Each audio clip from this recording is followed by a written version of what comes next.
दोस्तों हेलो नमस्कार दोस्तों, मैं हूं सोमपाल और अपने चैनल मिस्टर सोमपाल मैथमेटिकल पर आपका स्वागत करता हूं।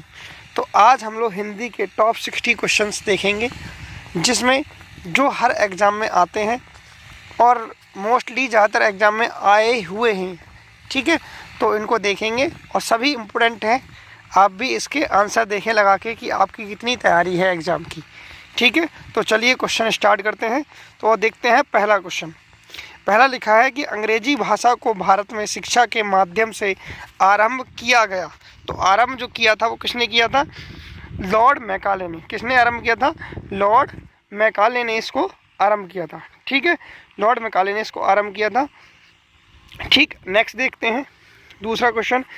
दूसरा है हिंदी का आदि कवि किसे माना जाता है? तो हिंदी के आदि कवि जो हैं वो किसे माना जाता है? स्वयंभू को माना जाता है। किसे? स्वयंभू को आदि कवि माना जाता है।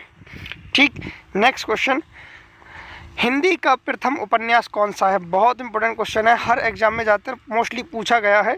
तो हिंदी का जो उपन्यास है प्रथम वो कौन सा है? परीक्षा गुरु है, जो किसका है? श्रीनिवास दास बमत का है। ठीक है, किसका है? श्रीनिवास दास बमत है। ठीक, नेक्स्ट क्वेश्चन देखते हैं।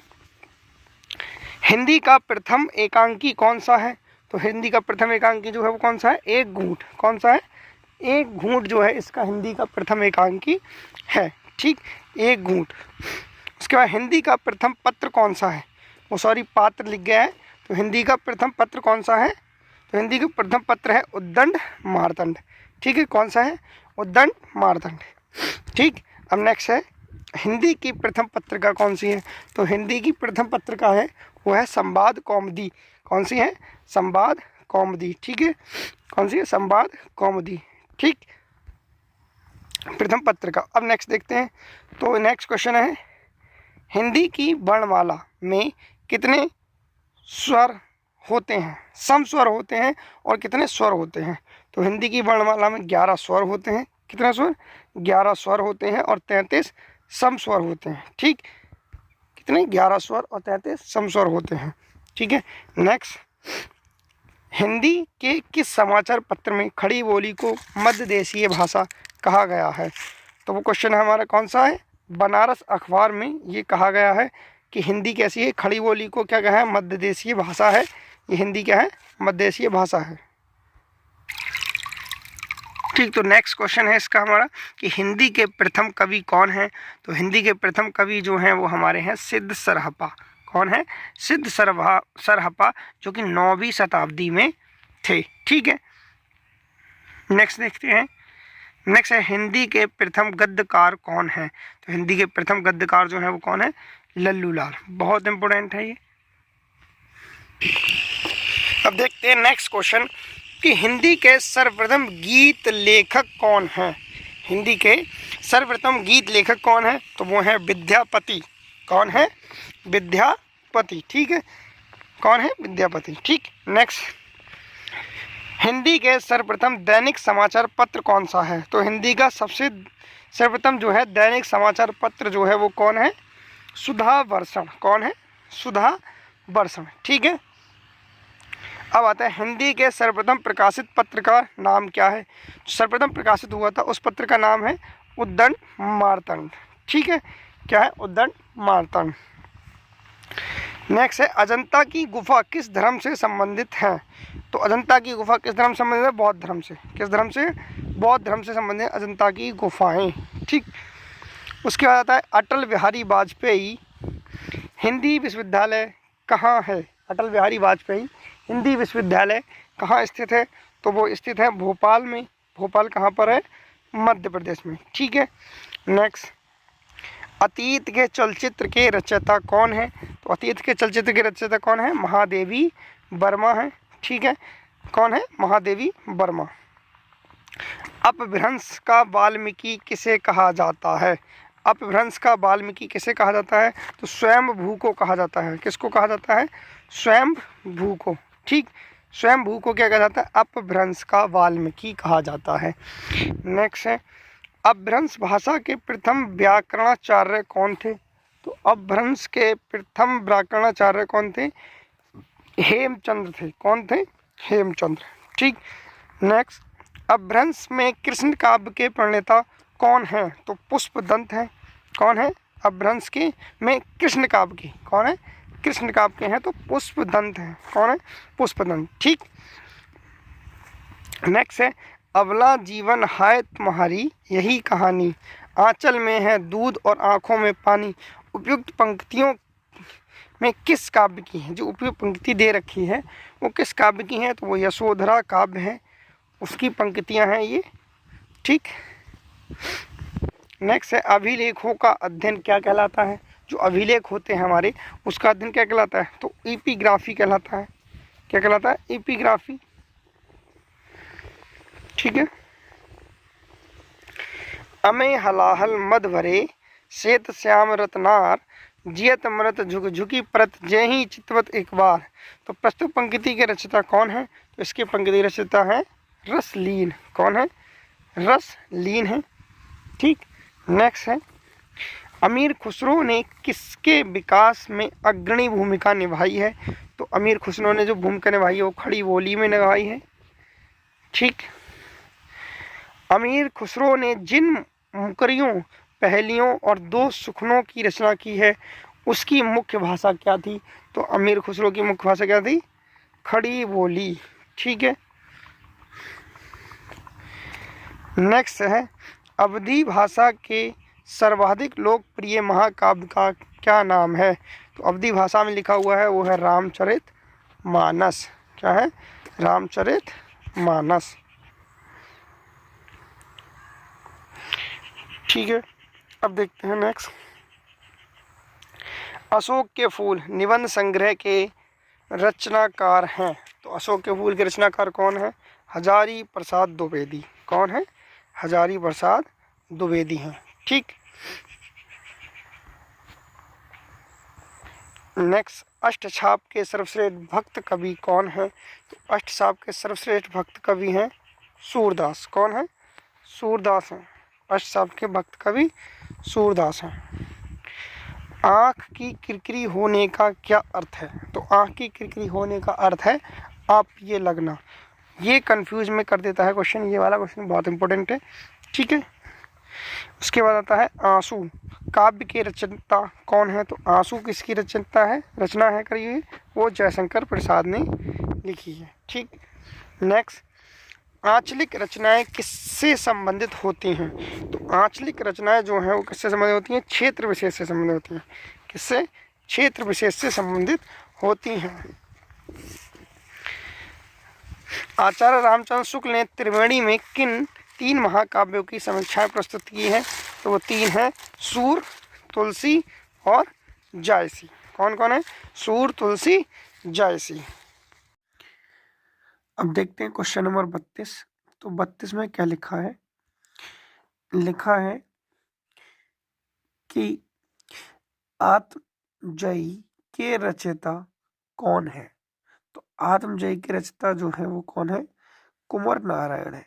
कौन है? कुंवर नारायण। ठीक है। नेक्स्ट, आत्मनिर्भरता निबंध के रचनाकार कौन है? तो आत्मनिर्भरता के रचनाकार जो है बालकृष्ण भट्ट है। कौन है? बालकृष्ण भट्ट। ठीक। नेक्स्ट देखते हैं, आधुनिक मानव के हाल का पूर्वज काल कौन है? ठीक है।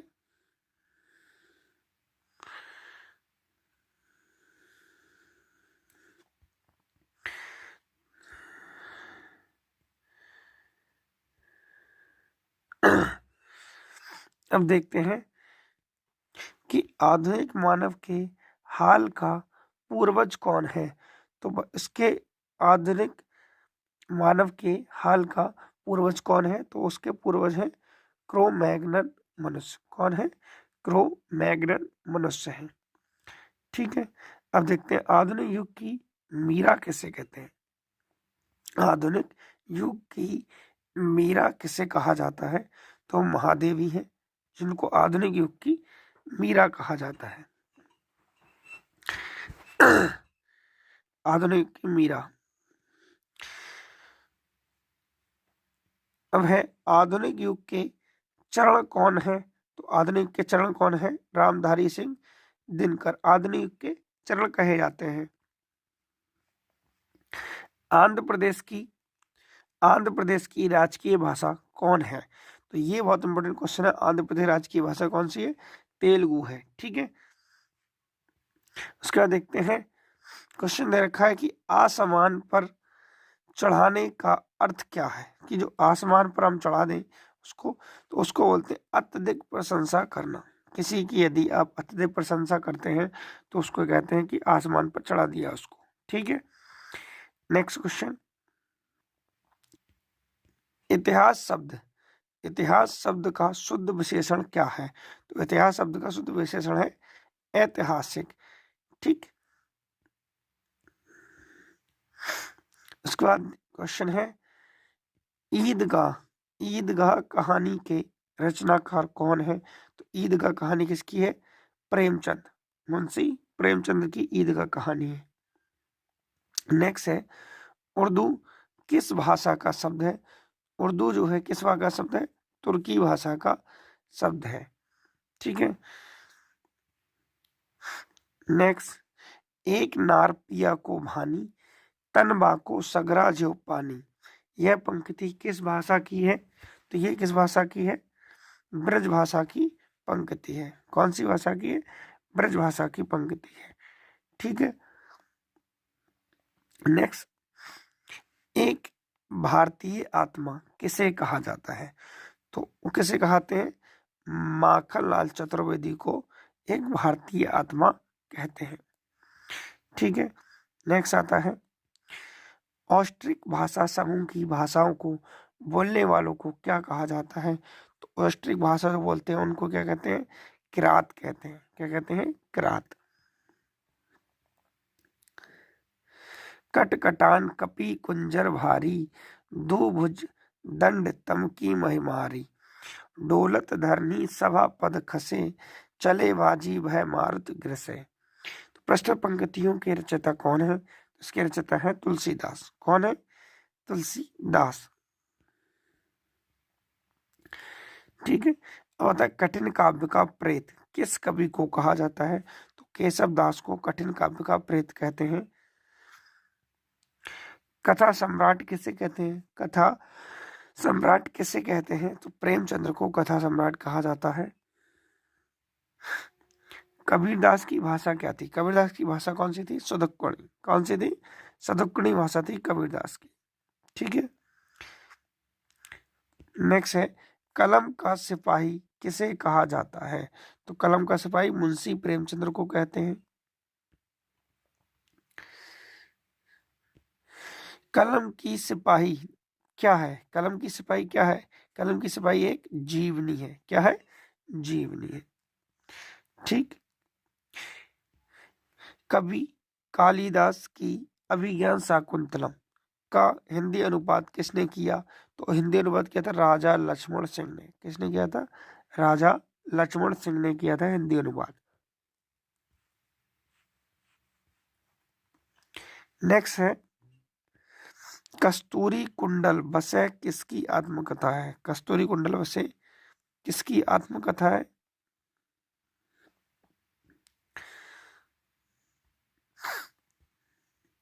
ठीक है, तो देखते हैं कस्तूरी कुंडल बसे किसकी आत्मकथा है? तो मैत्रेयी पुष्पा की है। किसकी है? मैत्रेयी पुष्पा।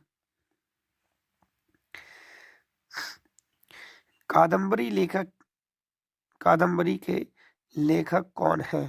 तो कादंबरी के लेखक है बाणभट्ट। ठीक, कामायनी किस प्रकार का ग्रंथ है? तो कामायनी किस प्रकार का ग्रंथ है? कामायनी एक महाकाव्य है। ठीक है, किस इतिहासकार ने सर्वप्रथम रीतिकालीन कवियों के सर्वाधिक परिचयात्मक विवरण दिए हैं? तो वो है मिश्र बंधु, जिन्होंने परिचयात्मक विवरण दिए हैं। किस कवि को स्वर्ण काल कहा जाता है? तो भक्ति काल को स्वर्णकाल कहा जाता है। किस छायावादी कवि ने संवाद शैली का सर्वाधिक उपयोग किया है? तो वो जयशंकर प्रसाद हैं, जिन्होंने संवाद शैली का सर्वाधिक उपयोग किया है।